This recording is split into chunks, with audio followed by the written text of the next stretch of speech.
Mesdames, Mesdemoiselles et Messieurs, c'est très très chaud du côté d'Israël. Le président Donald Trump, qui pensait apporter la paix à Israël, a au contraire apporté le contraire de la paix. Oui, c'est chaud sur la population. Au lendemain de leur soi-disant acte sur Fordow et deux autres installations de sites d'enrichissement de l'uranium nucléaire, l'Iran a réagi. C'est-à-dire la nature et l'ampleur des dégâts que les citoyens ont vus et la promesse qui a été faite par l'Iran, que ce soit les étrangers, que ce soit les Israéliens eux-mêmes, chacun cherche à fuir, comme ce que vous voyez sur ces images. Est-ce que vous voyez une telle image en Iran? Vous voyez les Iraniens qui sont en train de fuir? La réponse c'est non. De quel côté la balance pèse donc? De quel côté? Quel est le pays qui est en train de souffrir réellement de cette situation? Dames et messieurs, dans le cadre de cette vidéoconférence, c'est de cette situation que nous allons parler. Mais avant de continuer, il faut partager cette vidéoconférence au maximum. Le monde doit voir ça. Ce sont des images qu'on ne montre pas. Les médias occidentaux ne vont pas montrer. Oui. Et nous, on vous montre des images de terrain. Oui.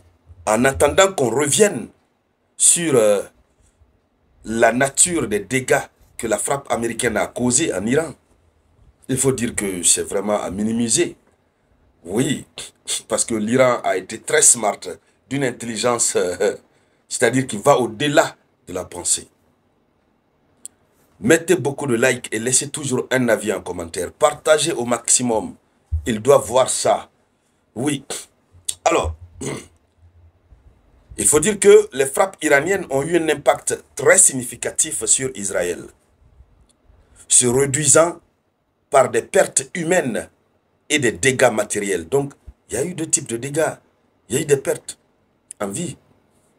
Beaucoup de personnes ont été envoyées au repos éternel. Ah oui, sans compter les dégâts matériels. Je vous ai fait voir certaines images. Il y a eu des victimes et des dommages. En ce jour du 22 juin 2025, juste ce petit quart d'heure, les attaques de l'Iran auraient entraîné l'envoi au repos éternel de 24 personnes et des milliers de blessés en Israël. Alors, des missiles ont touché des zones résidentielles. Des missiles ont touché des zones résidentielles. C'est-à-dire, quand on dit zone résidentielle, c'est-à-dire là où ceux qui ont les moyens, la population civile, ceux qui ont un peu de moyens, qui se sentent à l'aise là où ils logent, ce sont les zones résidentielles. Par nature, ce sont des zones calmes et paisibles. Ce sont ces zones qui ont été visées. Et puis, les Israéliens, on ne les comprend plus. Il y a une vidéo qui a été diffusée par certains médias locaux israéliens où on voit une femme qui met une corde pour empêcher ses voisins de rentrer pour s'abriter chez elle. Ouais. Du genre, comme si on disait, non, non, non, vous n'allez pas venir me contaminer avec votre... Non, je ne vais pas dire le reste du mot. Des missiles ont touché les zones résidentielles, un hôpital et même une université. Des villes comme Tel Aviv, Haïfa, Bat Yam, Dimona, Pété, Tikva et Eilat ont été particulièrement affectées.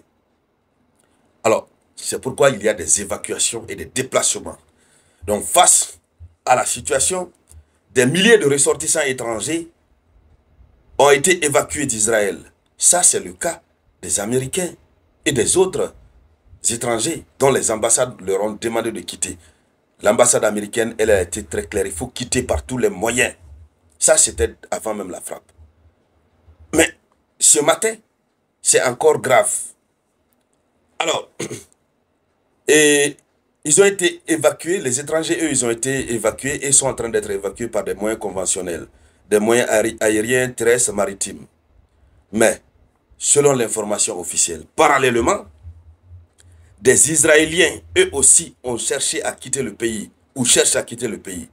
Ceux qui ont cherché à quitter le pays sont en train, parfois, d'utiliser des moyens non conventionnels, c'est-à-dire ils sont obligés, même si ce n'est pas un moyen conventionnel. Certains utilisent des yachts, hein, ces bateaux-là. Voilà, ils utilisent des yachts pour rejoindre Chypre ou l'Europe, notamment en raison des restrictions des vols. Israël ne vit plus. Il y a restriction de vol, le transport est perturbé, tout est perturbé. Le travail de l'administration est perturbé. Israël, non. Donc, et certaines zones gravement endommagées ont vu leurs habitants forcés de se déplacer. Certains quittent, par exemple, si tu es dans le quartier tel, tu quittes là pour le quartier par-ci. Voilà, tu es dans le quartier A, tu quittes pour aller dans le quartier B.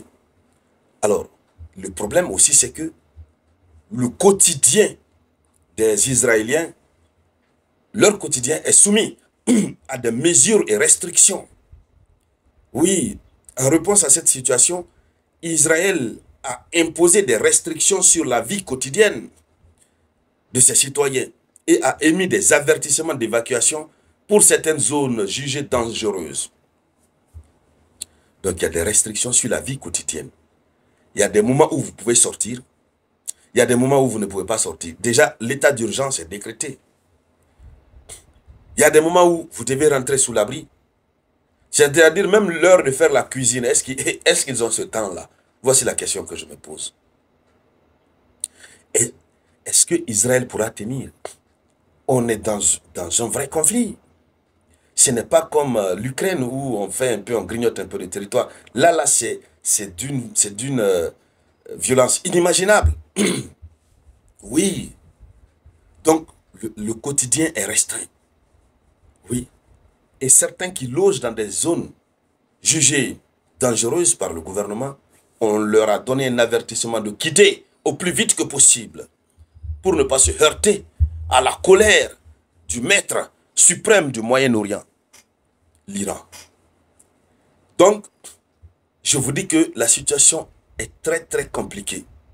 Oui, on invite la population à la vigilance, à l'adaptation.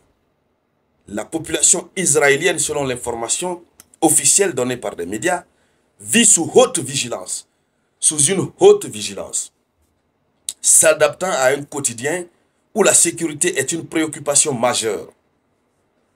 Avant de penser à ça, au manger, au ventre, ils pensent d'abord à leur sécurité.